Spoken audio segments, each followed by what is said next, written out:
आज ना मी ह्या रंगीबेरंगी पुऱ्या बनवल्या होत्या। आता का आणि कशा ते सांगतेच, पण बरं हा ह्याच्यामध्ये कृत्रिम रंग अजिबात वापरलेला नाहीये, अगदी हेल्दी अशी पुऱ्या बनवल्या होत्या। आता हा पाऊस आहे ना 2 मिनिटं येतो 2 मिनिटात गायब होतो आणि मग ना मला सारखं सारखं नाचून ना कपडे विंडोतले आत घ्यावे लागतात, परत बाहेर काढावे लागतात, असं चालू असतं सगळं।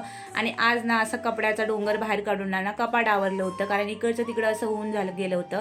3 माणसं पण कपडे बघा किती, मग काय कपडे पटापट आवरले आणि मग ना खरंच खूप छान वाटलं कपडे आवरल्यावर। आणि ना आज ना रियांच्या स्कूलमध्ये ना रेनबो डे होता आणि म्हणूनच ना कलरफुल असं काहीतरी द्यायचं होतं रेसिपी, म्हणून आज म्हटलं ना 3 प्रकारच्या पुऱ्या बनवूया ना। त्यात आहे ना काल ना पालक आणायचं विसरले मी, म्हणूनच ना अशा 3 प्रकारच्या पुऱ्या बनवल्या होत्या। आणि त्यासाठी ना इथे आहे ना मी बीट आहे ना मस्त असं ना मिक्सरला लावून घेतलं होतं आणि मग काय 3 भांड्यामध्ये थोडं थोडं पीठ टाकलं, त्यात मीठ टाकून घेतलं आणि मग ना एका भांड्यामध्ये ना थोडंसं अशी हळद टाकून घेतली, जास्त टाकू नका नाहीतर कडू होऊन जाईल। आणि मग ना एका भांड्यामध्ये ना बीट टाकून घेतलं आणि एकामध्ये फक्त मीठ टाकून घेतलं आणि अशा प्रकारे ना पीठ मळून घेतलं तिन्ही भांड्यामधले आणि मस्त अशा पुऱ्या लाटून घेतल्या।